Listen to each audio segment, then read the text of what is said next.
Welcome in to Bears Over Beers. I'm Jeff Burkus, writer for Windy City Gridiron. Other side of the screen there, TJ Snyder. You got the point right. I know. I got to point the opposite. I'm pointing to So the good. opposite way, but it goes to you because everything's flipped. But I got it right this time. Very exciting stuff.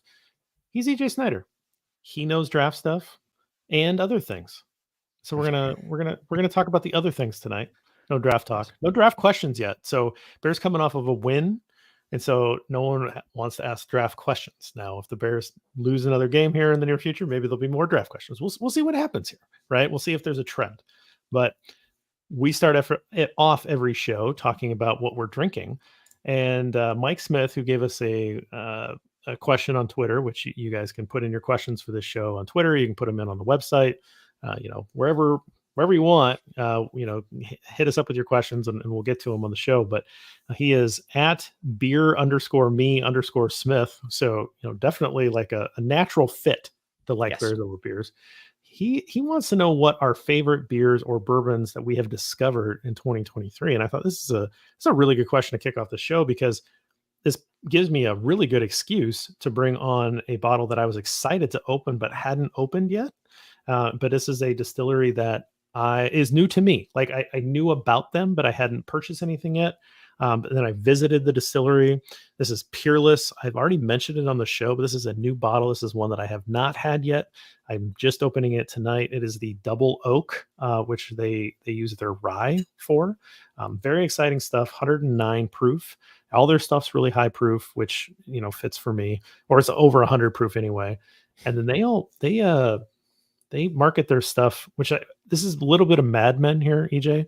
I think but they market their stuff as strictly sweet mash, which means that it's not sour mash, which means that they do new mash every time. They don't hold a little back to do the sour mash thing.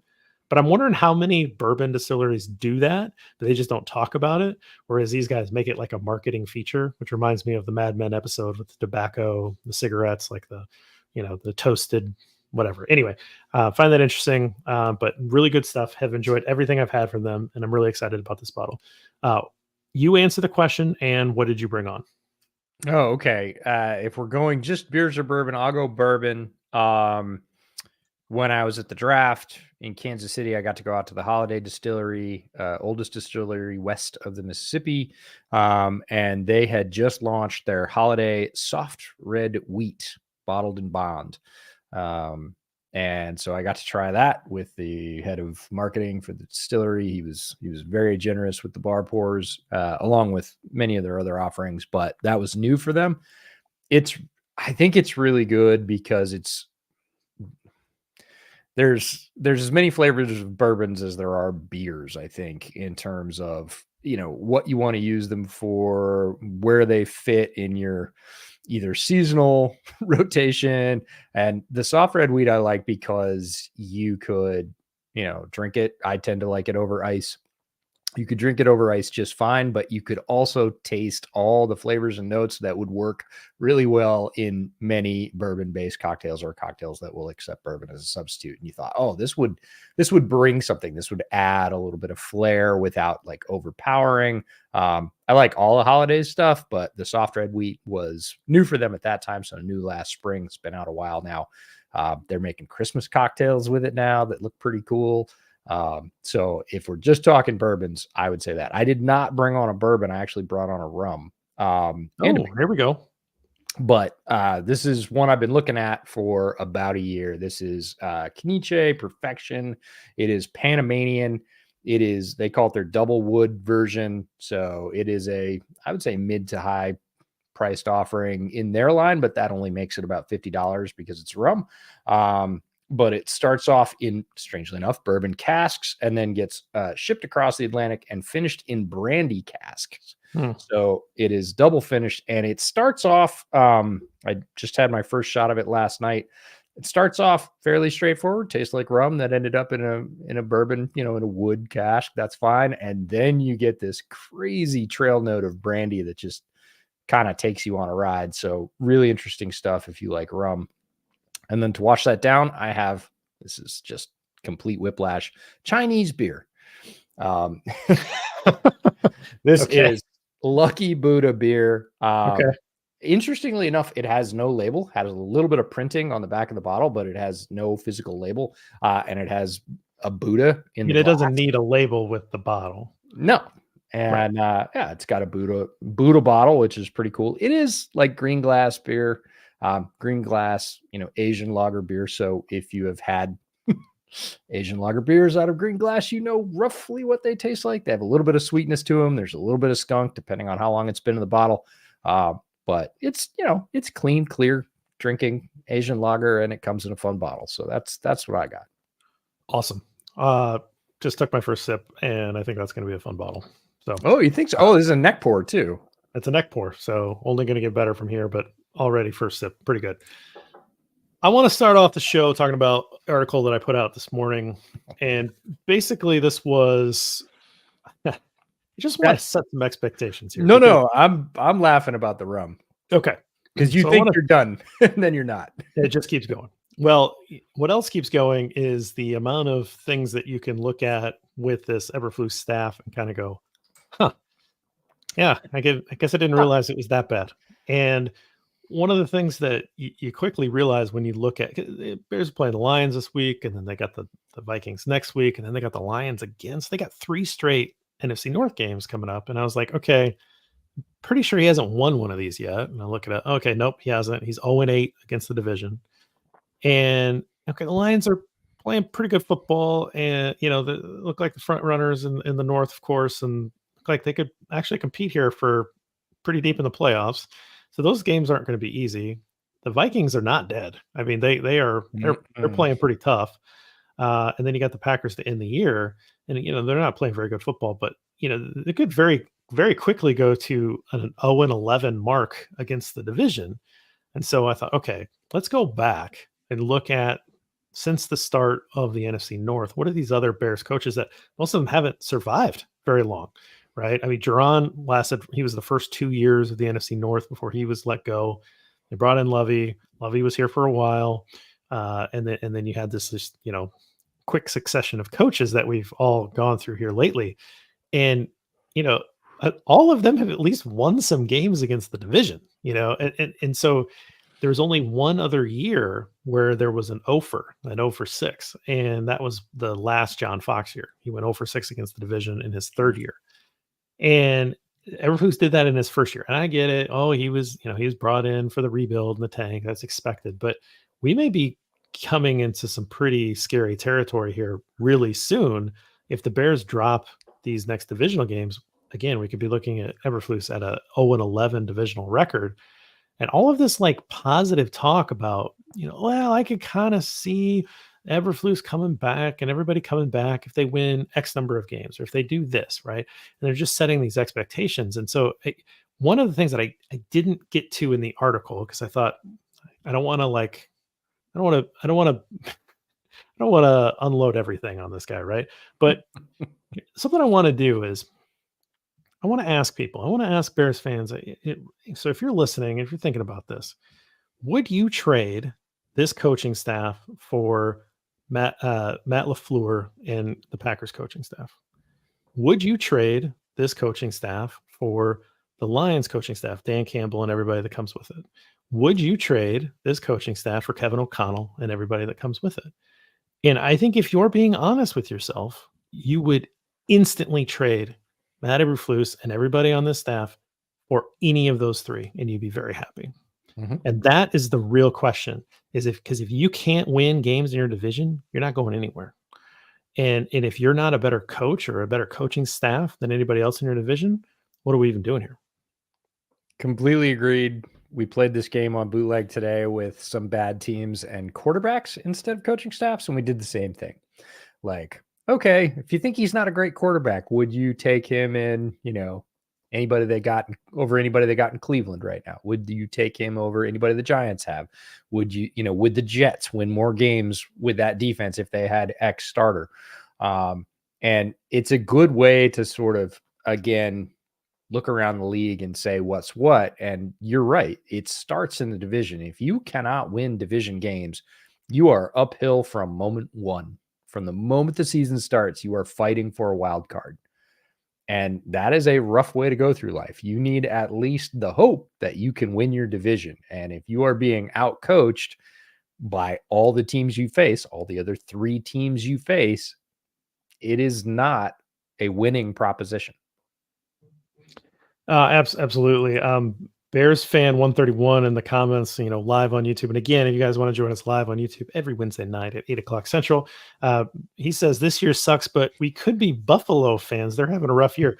What you talking about, man? I mean, they're having a year they're not meeting their expectations, but they're still 5-5. They're in the thick of it, right? Like they can still get in this. They are 5-5, right? That's just off the top of my head, but it is. They have the same record as the Raiders, which is, again, you're fighting against expectation. And I'm friends with a lot of Buffalo fans. Obviously, I have family in Buffalo. Buffalo is a very different football town. And a lot of what's going on in Buffalo this year stems from last year. Last year, they were the best team in the league, like by numbers. They were the best team in the league, and it wasn't particularly close. Now, they didn't win the Super Bowl because it's a single elimination tournament. They lost one of their best defenders, and they got hosed. They couldn't find offensive balance, and they went down on that day. And the letdown, the air coming out of the balloon from knowing you were the best team in the league and having your season cut short sort of didn't really go away. It just simmered all summer. And then they're like, okay, we're going to run it back. And it's very difficult to run it back in the NFL historically. And they're not. They're struggling. Now, they're still a better football team than the Bears. That's not in question. But for those of them that didn't flush last year and say every year's a new season, this is doubly hard. And yes, they as a town are taking it very, very hard. All right. I still think I would take Buffalo's year, being that they're still in it. That they still got a chance here. They can right the ship. I know they just fired their offensive coordinator, which I think is an interesting choice. It's a choice, as they say. I don't know that I would have gone that direction, but hey, okay.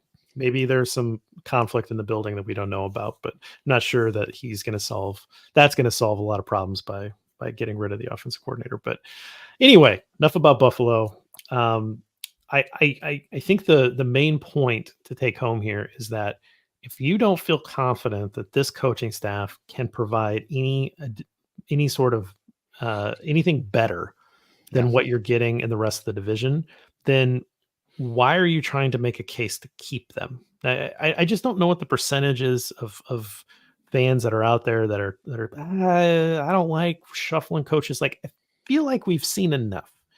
And if you haven't, like, Kevin O'Connell's been on the job the same amount of time, right? Like, that was the same hiring cycle.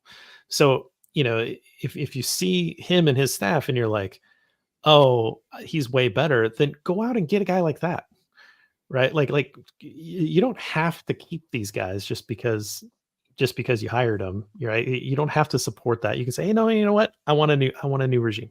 I want a new coaching staff. And coaching inside of the division is hard. It's hard because these teams see you all the time. A lot of times they're built specifically to take other divisional opponents down. I mean, the number of times that we've seen a free agency move or a draft class or whatever, it's like, we got to beat fill in the blank, right? You're the Ravens, and we're going to make sure that we can beat Pittsburgh when they're tough, whatever it is, right? Like these teams specifically know that they have to play these teams twice a year. And so they know all the film, they know all the calls, they know everything. So those coaches have to go, that one step further. And right now, Eberflus isn't up to the task at all. Like that, they're nowhere close in these division games to being able to pull these off. So I think there's a really interesting test. Now, we talked about it before the program. Justin Fields coming back. You've got a healthy offensive line finally for the first time, right? Like, this is the healthiest this offensive line has looked. They rattle a couple of these off, then it's a different story. And I think you and I we have seen enough evidence to move on from this coaching staff. But if he starts stacking wins because of other circumstances, we may get an outcome after this that may not be in the best interest of the Bears long term, but the people in charge may talk themselves into it. Completely possible. We'll see. I think these games down the stretch for the Bears, obviously, are very important. They haven't been able to play with really the full complement of their players since the beginning of the year. And now, especially with the offensive line getting healthy, this is a chance to see this is the vision we had for this team way back in September. You could say what you want about not adjusting in the meantime. That's a depth thing and everything else. But those games are also important around the rest of the division. Like Green Bay has played like garbage most of the year, but the last 2 games, they've showed some real signs of life. And they don't have their left tackle. They've been struggling with some offensive line issues as well, some receiver health issues. And they've shown a little bit more pop in the last 2 games. And is that trend going to continue? And are they going to say, okay, that's good enough, and we're going to keep, in their case, their quarterback? I don't really think it's their coaching staff. Are we good with Jordan Love? These last 6 or 7 games, they matter for that. And it's the same for the Bears. The quarterback question is still there. Haven't really, I don't think anybody has a definitive answer on Justin Fields.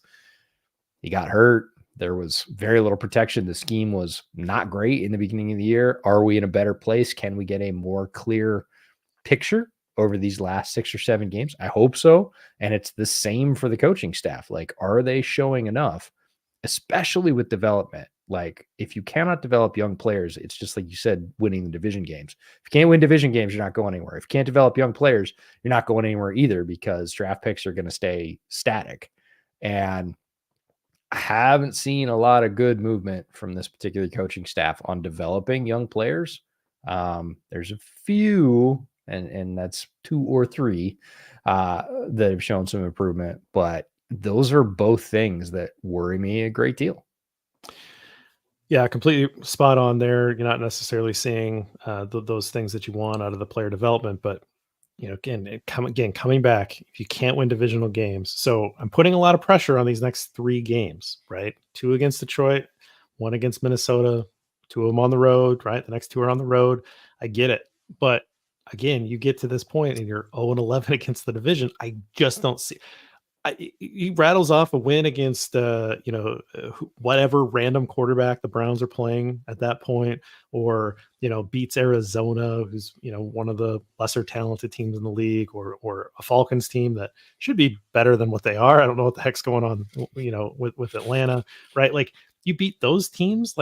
I'm not actually that interested in that. You beat the Panthers, great, good job. They're the worst team in the league, right? That's not saying that much to me. I need something. I need you to show me that you're willing to, bring out something legitimate here, and not, a Josh McDaniels coach Raiders team that's ready to jettison him, 9 days later, right? There's just, I need to see some sort of consistency, in particularly against your division. So anyway, I'm putting that out there.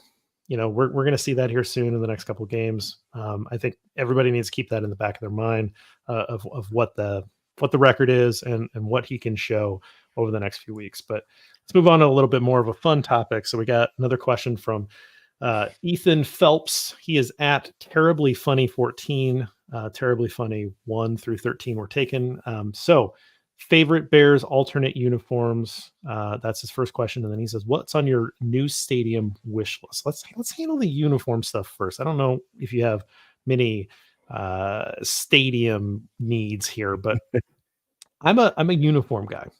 Mm-hmm. I really enjoy throwbacks, alternates, give them to me, right? So what about you? Alternates, I think we can go any direction you want, including throwbacks. What do you like? I like a couple of uniforms they don't have right now, Okay. which I think would be really interesting. Way back when I used to actually play Madden, before I'd completely given up on Madden, it was all about franchise. And of course, they've let franchise die on the vine, so I don't buy Madden anymore. Haven't in a long time. But when I did, and I had my Bears teams on Madden, I would wear the classic helmet that they wear. I would put the orange jerseys on them, the navy pants. And I know a lot of people hate that combination. I love it. I think it looks great. You and I have talked about it. I know you loathe it. The other one is one that a lot of fans are calling for this year, which is the quote unquote polar bear alternates, which is all white with a white helmet, which they don't currently have. When I first saw the concepts for that uniform, I was like, ew, it did not resonate with me. I've seen a couple mock-ups lately that I'm coming around on it. I think it would be interesting. So I'm going to go with those as, possible future alternates. One of them is not possible right now under the helmet rules. The other one is, but it has very mixed opinions. I don't tend to like the orange helmets with the orange jerseys. That one doesn't really do it for me. No, I think that they could really improve the orange helmet look if they went white jersey underneath. Or with it, not underneath. Yep. But white jersey with the orange helmet, I could dig that. I don't think it goes with the blue jersey. That's just me. But if you go white pants, white jersey with the orange helmet, I think that would be a really nice alternate look. I think it'd be pretty clean. I would love to play with helmet logo. You know me, I do not like the C. I'm over it. I think that especially if they move out of Chicago proper, I think it would be a perfect opportunity to put the bear head on and not use the C anymore. It just the C's not original, they ripped it off from the Reds or whatever. I don't care. And it hasn't been around for the whole history. They put it on midway through their history. Like they used to just have plain helmets, right? So it's not like the C has always been the logo, which I think some people think it has. It hasn't. I don't love it. I don't love it. I'd also love to see a matte blue helmet at some point. I'd like just try the matte navy and see if that works instead of the shiny. So there's a lot of things I would play with like on helmets, but in terms of alternates, I'm going to include throwbacks. The 40s throwbacks are the best. Those are my favorite. So it's just got the big orange letters on the blue, navy blue jerseys. Those are my favorite. I loved it when they had those. I wish that the pro shop would do a better job of selling the more sewn on numbers. Like for like, it seems like they pretty much gotten rid of those. Everything's screen print now. I'm not a big fan of the screen print jerseys. I like the step up. Looks like there's only one for sale right now. Justin Fields. That's it. It's the only one you can buy that's sewn on. But if they bring the throwbacks, I mean, maybe they're not going to sell a lot of them, but I would buy like some historical players in those throwback uniforms. Like when they brought the 30s throwbacks, I thought for sure they were going to sell a Nagurski because that's who wore that, and that's he's famous for wearing that throwback. I would have bought a Nagurski. That would have been cool, but they didn't do that. Like, so I wish that they would maybe mix it up a little bit. It always seems like their throwbacks are like Peyton and maybe like Ditka, like a couple other guys, and it's like I'd like to maybe stretch that out a little bit. Like let's vary that up. Maybe make it era appropriate. Maybe some other things. But for me, it's the 40s throwbacks. I'd love to do some different things with the helmet. But right now, I think the realistic thing: orange helmet, white jersey. Yeah, I'd like to see them go to the alternate white helmet. I think it would give them, not only the straight white look, but some other options. I'm with you. The helmet needs to be changed up a little bit. I like to see. And I'm not a huge fan of that bear head. I think like bear imagery would be really cool. Like I've seen some alternate bear heads that would be really neat. I've seen bear claws and paws, which I think would be awesome. I do think they need to try a little. They lean a lot on, hey, we're the oldest franchises in the entire league, and history and tradition is unassailable. And you fine playing that stuff 80% of the time. But if you're going to move, like they would sell a ton of whatever New Jersey. I spend a fair amount of time in NFL games, not only at the stadium closest to me, but stadiums around the country, and people wear whatever, right? And you see some really wild, you see a lot of alternates out there on the train up to Seattle last weekend. The Commanders alternates, I saw two. Both of the higher end ones, the sewn on ones, Terry McLaurin jerseys in the black and yellow, which I think are kind of sharp. Fans buy that stuff, right? And again, Washington, a lot of tradition and history in their colors, and has been pretty subdued uniform wise for the most part. They haven't done wild stuff, obviously, with the change of the Commanders and then trying to bring in alternates, but people buy that stuff, man. So play in your very historic, very, very proper uniforms most of the time, but give some options so that it's cool. Yeah, I mean, they've got a great art history. For those of you that can see my background, there's some incredible bear stuff that's behind me that, was a artist that did program covers that I wrote a story about. Like, there's some really cool Bears artwork in the history. So use some of it. bring it back, right? Play with it. And it's vintage, but you're updating it. Like there's some really cool options here. Honestly, they just need to hire me. Just hire Yeah, me, and 100%. as a consultant, I can throw some ideas around, and we can get some better gear. That's really what it's about. I agree. All right, real quick, we're going to take a break. On the other side of it, we're going to get to a couple more questions. All right, EJ, old friend Chris Armstrong at Chris Armstrong 1. She says rumors are flying that Flus will return. So we talked about this a little earlier. What are some fun AFC teams to watch? So this is basically like, if this regime comes back, I actually do think Bears fans can be a lot of talk, right? And comes around and they're going to get excited in the fall anyway, right? But I do think that we're going to lose a percentage of the fans because this idea that, oh well, this time will be different. Like at some point that just runs out, right? Like Bears Yeah. fans have seen this cycle happen enough where nothing's lined up. Oh, you're going to go get a new quarterback, but you're going to keep this coach, and then you're going to fire that coach that we all knew wasn't very good, and then you're going to bring in a new one, but he's not aligned with that quarterback. Like we've seen this, right? So this idea of, could you take a gap year? Could you take a vacation from the Bears, knowing that this is probably going in a direction that's not going to be very fun to watch, and maybe just adopt an AFC team for the year? So I'm kind of playing with this idea, right? I think it's kind of an interesting, thought concept to maybe play with a little bit. And I like how Chris said AFC team. She's not going to root for a different NFC team. Let's get that out of here, right? So we've eliminated 15 teams, but AFC teams starting nowish or into next year, who are the teams that you think are pretty interesting to cheer for? I love the Baltimore Ravens. I love their coaching staff. Now that the offense is fixed, my gripe perennially with Baltimore was Greg Roman's run game is super fun, entirely complex, great to watch. His passing game was prehistoric. He could not make it work. They bring in Todd Monken. He keeps a very effective running game. In fact, a very exciting running game with Keaton Mitchell, the new rookie, who's, explosion in a bottle. And he brings a modern passing game and sort of unleashes Lamar and starts using, multiple receiver routes. And, it's a fun team to watch. The defense under Mike McDonald is playing extremely well. Familiar face for Chicago fans, Roquan leading the middle of that defense and playing at a very high level. I love Baltimore. I love what they're doing. They're a tough team. They play in an incredibly tough division that just eats its own every year. So there's no like, oh, well, Baltimore's going to roll through all those division games and then we'll see what they do. No, they get games from Cleveland, Cincinnati, and Pittsburgh on the regular, and they basically split every year, every team. So that makes it, I think, really interesting to watch. The other one, got to say the Texans. Love D'Amico Ryans. Okay. Love the job he's doing there.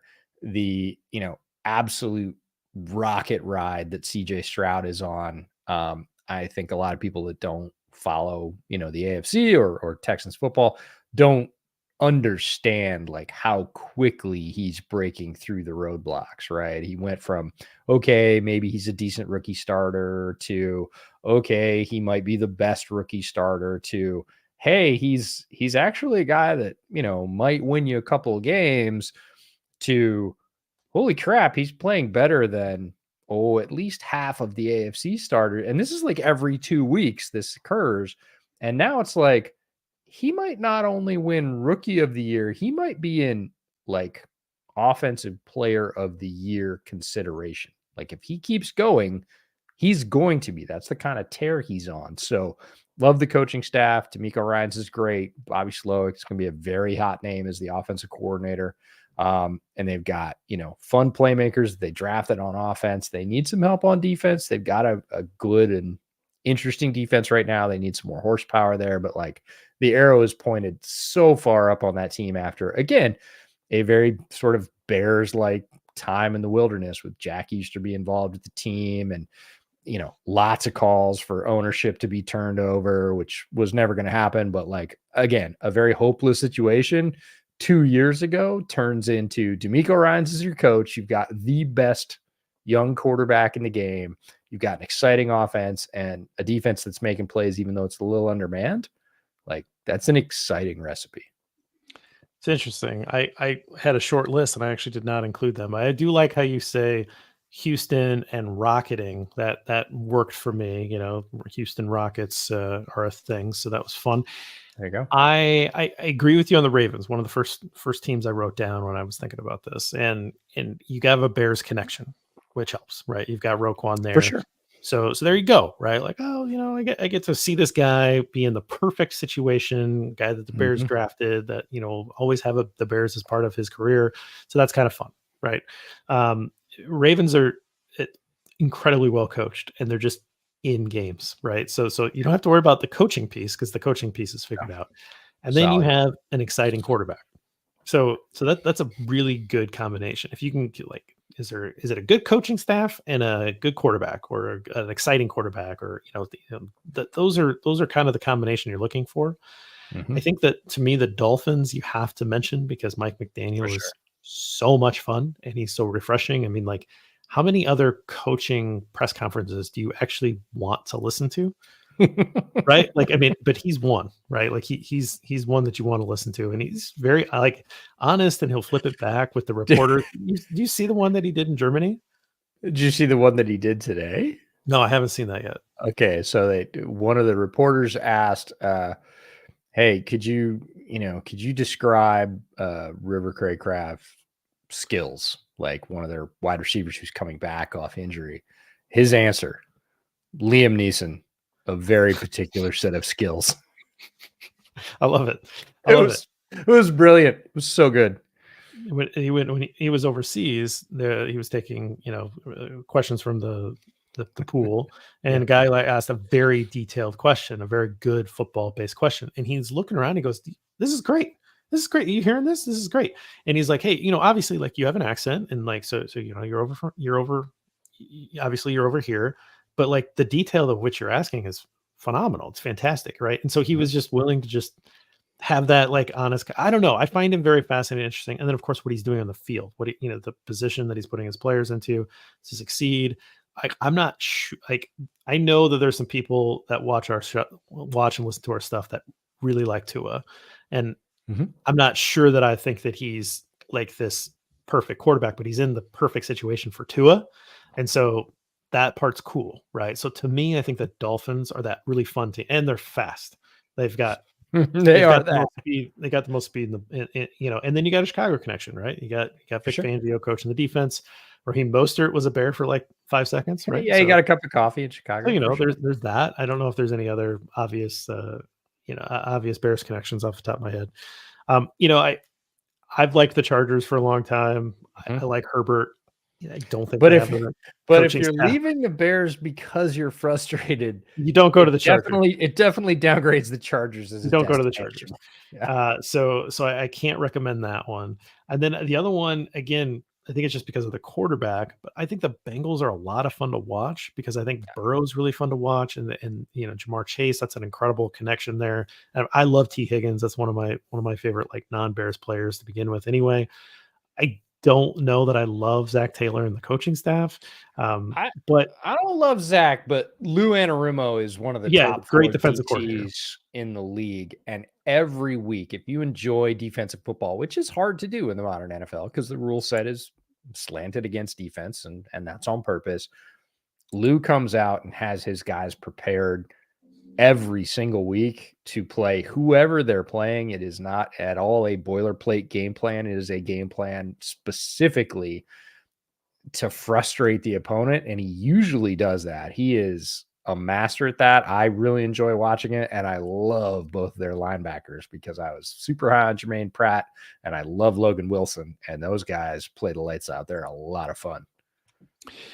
All right, I want to move on to Steve Jinks at Steve Jinks one, and I'm setting you up here, EJ, because I want you to talk. Oh I've yeah. talked about Tyson Bagent a lot on with Lester on our other show, so I want to know your feelings. Okay, so Steve says, how does Bagent compare to other rookies that were not expected to start? So not Bryce Mhm. Young, not Stroud, not Will Levis. Although I'm not sure where we were at with Will Levis Yeah. necessarily coming into the year, but he was a high pick, so we'll go there. That would be a more meaningful review of his play than comparing him to Justin Fields, which 100%. And that's what we have been trying to establish since the beginning, is that these guys are trying to play different positions. Justin Fields is trying to play franchise quarterback and establish that, and Tyson Bagent is trying to establish himself as a backup.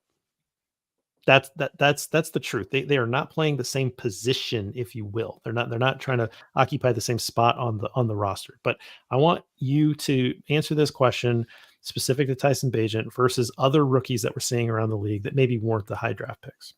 Yeah, I think it's a great question. I think it's a great frame, right? Because I think it's more relatively fair. Again, you've got an undrafted free agent rookie quarterback. That's a lot of words to throw before quarterback to say, hey, this is going to be really hard. And Tyson Bagent has some qualities that are really good. He is calm. He is quick through his footwork, and that allows him to scan more of the field, which is a real plus. He has I'll say a quick arm. He does not have a great deep arm. Yes, I know he can throw the ball deep. Every quarterback in the NFL can throw the ball deep. Some can throw it better than others. He's not on the plus end of that scale. The farther you go down the field, the lower his completion percentage is going to be, because he has to elevate it to get it there. He cannot drive the deep out in the way that a guy like Justin Herbert or a lot of other guys around the league who have big arms can do. He's not built that way, and that's okay. There are people that aren't, that can be successful. Those are the pluses. He is calm. He doesn't, pee down his leg when he comes in the game. And that is not a backhanded compliment. There are a lot of quarterbacks, especially backup quarterbacks around the league, that don't meet that bar. And he meets that bar and exceeds it. After that, he looks a lot like an undrafted free agent rookie quarterback. Depth of target is extremely low. Accuracy is not great. And there are at least 2 or 3 throws a game that are absolutely TWP, turnover worthy plays.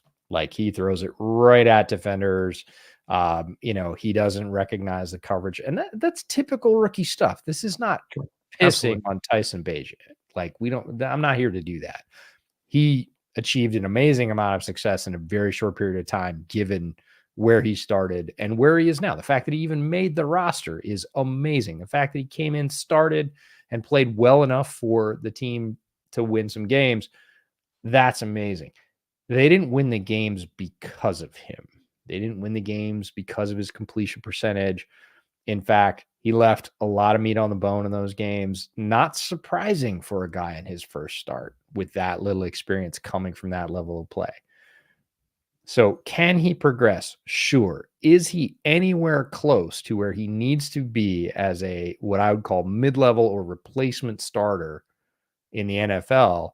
No, he's not there. Could he get there eventually? He might, but it's going to take a bit.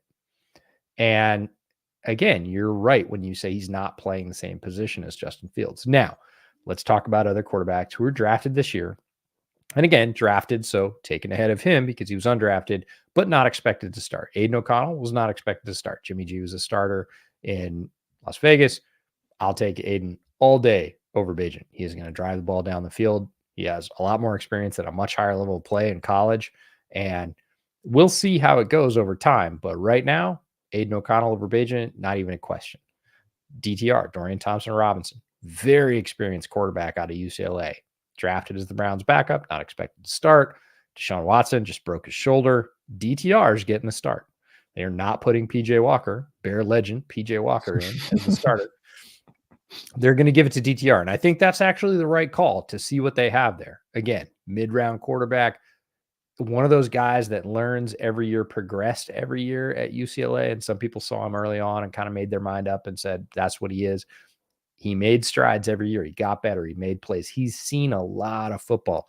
I think the Browns team's actually going to win underneath him because they have one of the best defenses in the league, top 2 defense in the league. For sure. They have a very strong running game with Jerome Ford. They have a great offensive line with Bill Callahan and those guys. They have some injuries, but great offensive line. And they have enough weapons.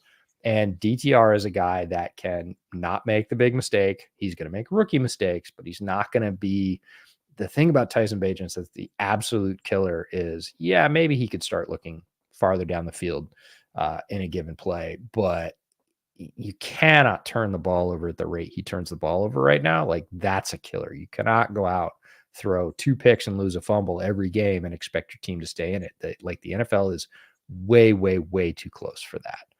And so, can he overcome those problems, Bagent? I think he probably can. Is he at the level of those other guys? No, there's a reason they were picked ahead of him. And I imagine if they all get the same amount of playing time, we'll see that play out on the field.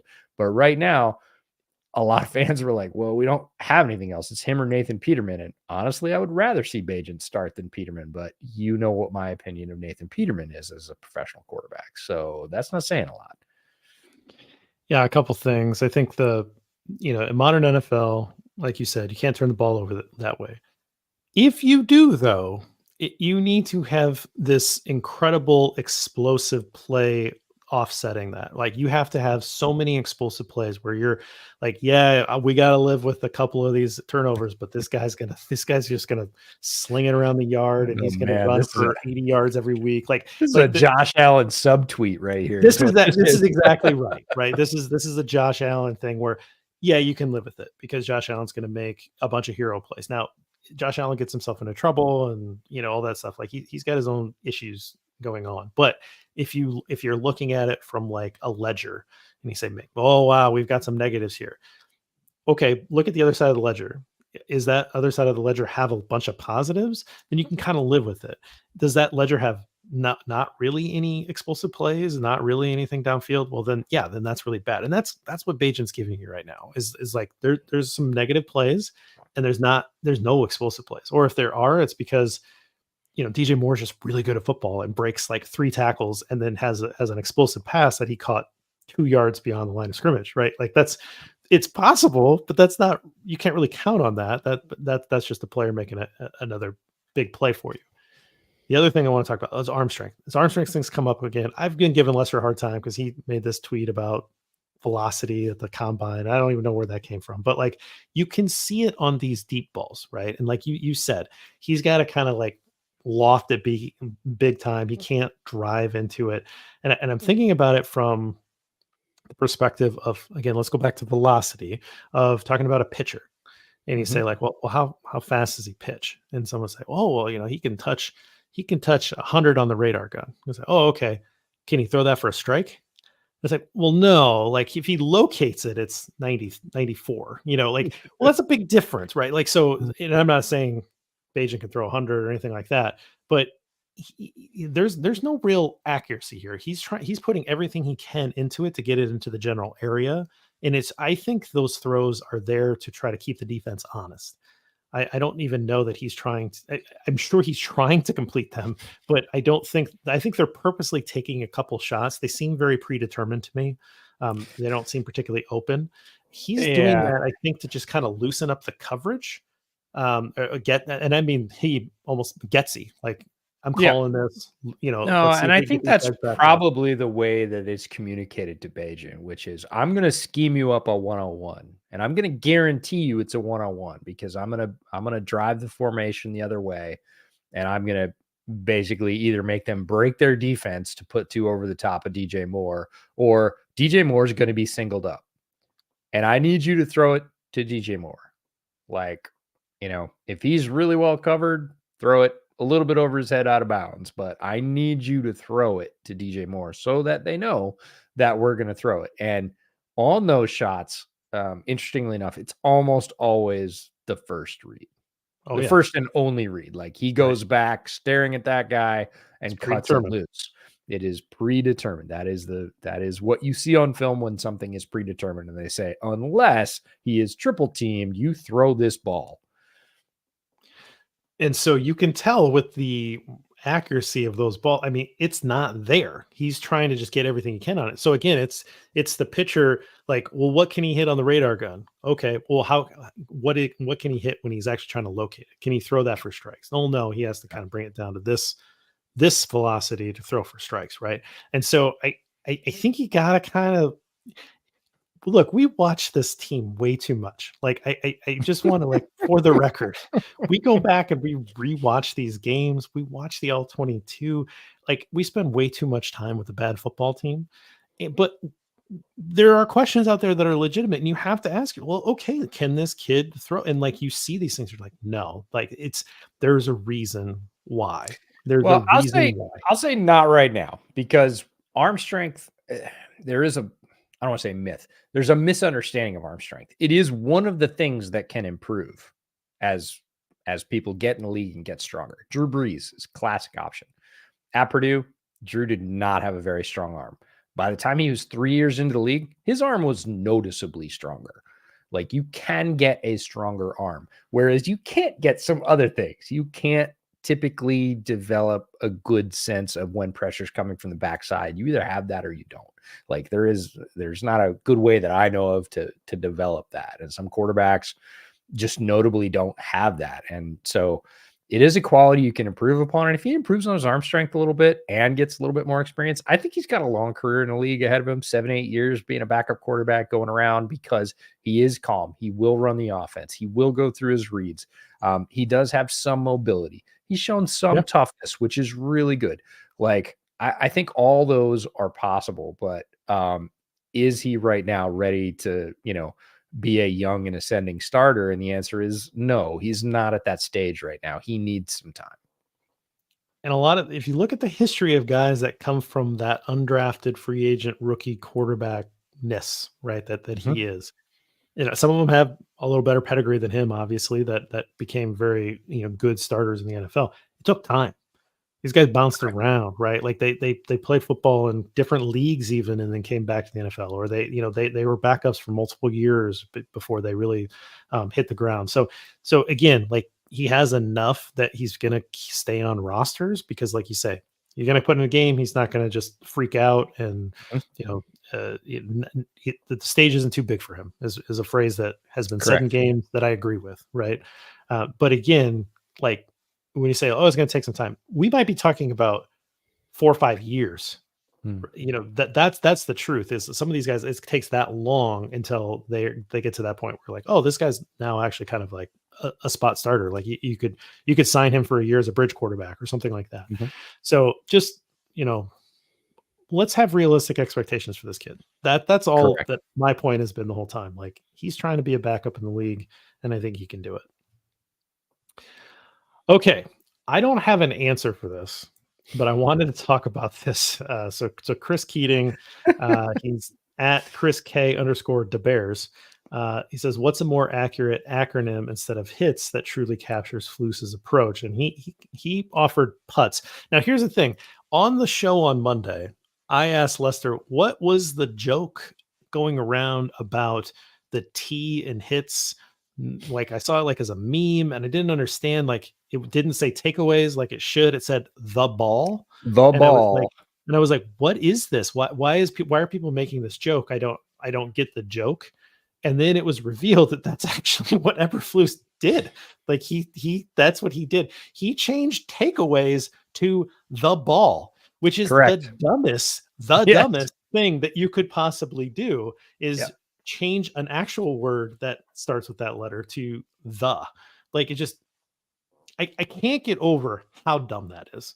Like, you could change this in multiple ways to still make it work. I mean, I think takeaways still works. You just say turnovers, right? You could even do, like, you really wanted to, like, go deep football, say like toxic differential, be after my own heart, use a statistics term, right? Like, you could go different directions here, but you went with the ball.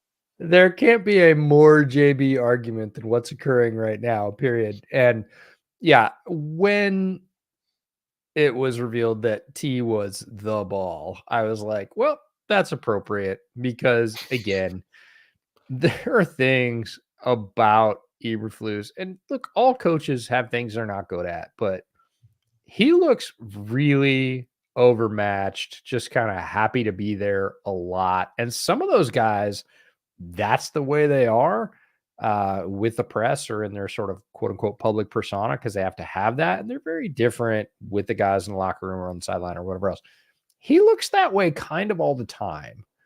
Like, he's on the sideline like, huh? What was that? And you're like, I know that might be your thinking face, but you gotta come up with something. Get sunglasses, dude. Borrow Justin's sunglasses. Put a hat on. Like he's a no Yeah, hat guy, which is driving me something. nuts. Put a hat on. He can be a no hat guy. That's fine. But and then he goes to press conferences and he gives these like word salad in a blender. It's like word salad on steroids answers. They just go round and round, don't answer the question. And to reporters' credit, I don't know if they're just tired, but they don't follow up and go, I'm sorry, coach, that doesn't really clear up what I asked. Like, are your receivers getting better? Like, they just let him off the hook because he speaks for 3 minutes and then stops. And you're like, but you didn't say anything. It's almost, he hasn't really earned that right to be that bad. Like, like the Belichick thing where it's all an act with Belichick, by the way. Yeah, but it's completely different. It's funny because his press conference in Frankfurt was, that was an all-timer. He just beat the hell out of the microphone and was super petulant and surly, like the upset kid. Which is funny because again, that is the public perception of Bill. And I got to learn a little bit last year about the person Bill Belichick, because the Patriots were a coaching staff at Shrine Bowl, and he really first gave all those responsibilities to his assistants on purpose as an elevating opportunity. Hey, you're gonna coach the team. Position coaches are now going to be coordinator level, and we're going to give this as a development and growth opportunity. He was still there, and he can't help himself. He's an inveterate football coach. He jumped in and coached on the field because he couldn't stop. But at least 4 or 5 people told me stories about Bill Belichick during that week that either occurred during that week or had occurred at other times when they had interfaced with Bill Belichick. Like, that guy's a first-class human being. yeah, like, he's a good dude. right. Like, he treats people really, really well. That he doesn't need to. There's nothing in it for him. Maids in hotels, wait staff in restaurants, like people that, that's when you sort of see how people treat people, is when they have nothing to gain and they do it anyways. He's a legitimate solid human being, but boy, at the podium, like, I would not want to be pressed trying to deal with him because he's going to give you nothing on purpose. And when he wants to really give you nothing, he's going to do what he did in Frankfurt and just say, bag it. I'm out. And again, he's got the pedigree. They're going to allow him to do that and whatever else. But with Flus, it's not like that. It's not that he hasn't earned it. Like, like, that's the substance, but I don't feel like he's ever going to go off on one of those Belichickian, I don't want to call it rants, I'm going to call it education about the history, like a detailed answer.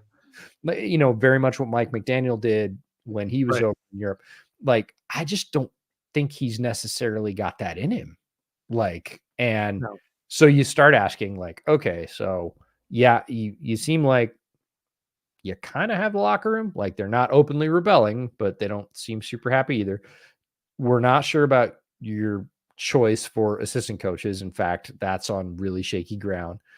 We're out on development. Like, we don't see a ton of development happening. We see some with Darnell Wright.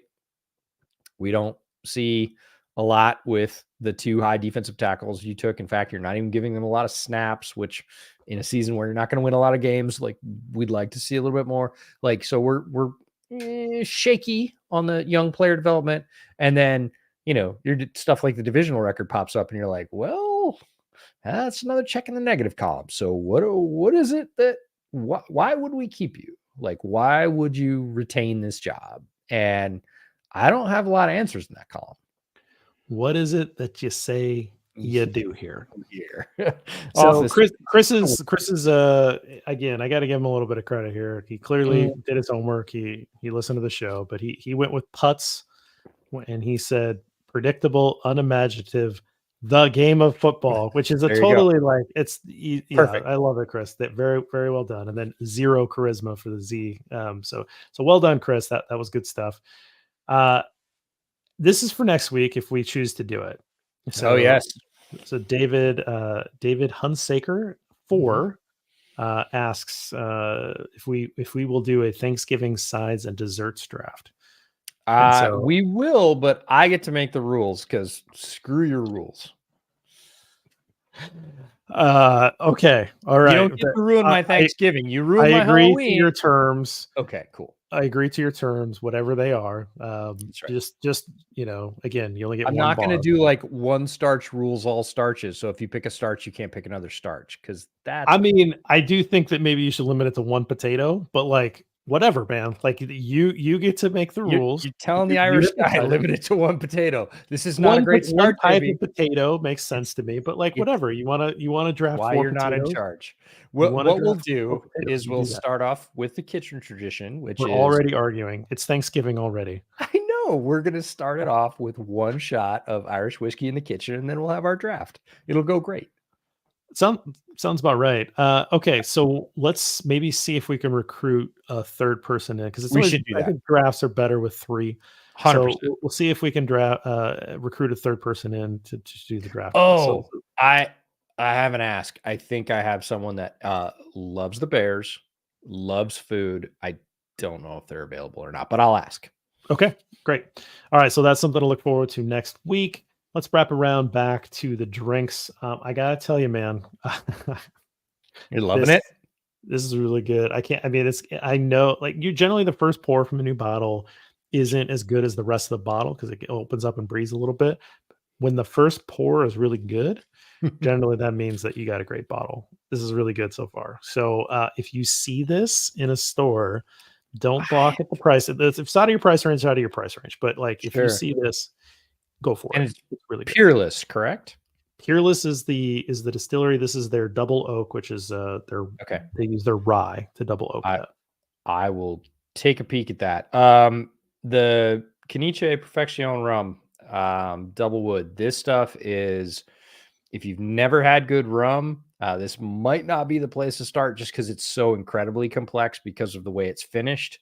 The brandy really comes on at the end, and I like that. But it being a sugar-based cocktail or sugar-based spirit in the first place, like the brandy's kind of like supercharged. I think it's fantastic because it's really layered. There's a lot to it. If you've only ever had kind of like clear rums as mixers, this is a completely different experience, and I love it for that. It's also pretty affordable as a high end bottle compared to many other types of spirits. Um, the Lucky Buddha is it. This is what it is. It's a fun bottle. Clear Asian lager, green bottle, a little bit of skunk to it, a little bit of sweetness right off the first crack. It's a clean drinking beer. Probably not. It doesn't even list the alcohol content on there. I can't imagine it's more than like 5. And that's fine. It's a nice palate cleanser, and it's a fun 6-pack to have in the fridge. It's a fun looking bottle. So Yeah, that for sure. Really what it's all about. But Yep. All right, that's the show this week. Enjoy yourself against the Lions. We'll cross your fingers. I think it's going to be a tough one, but we'll see you back here next week, and we will try to have some fun next week before the holidays. So For sure. until then, bear down, everybody.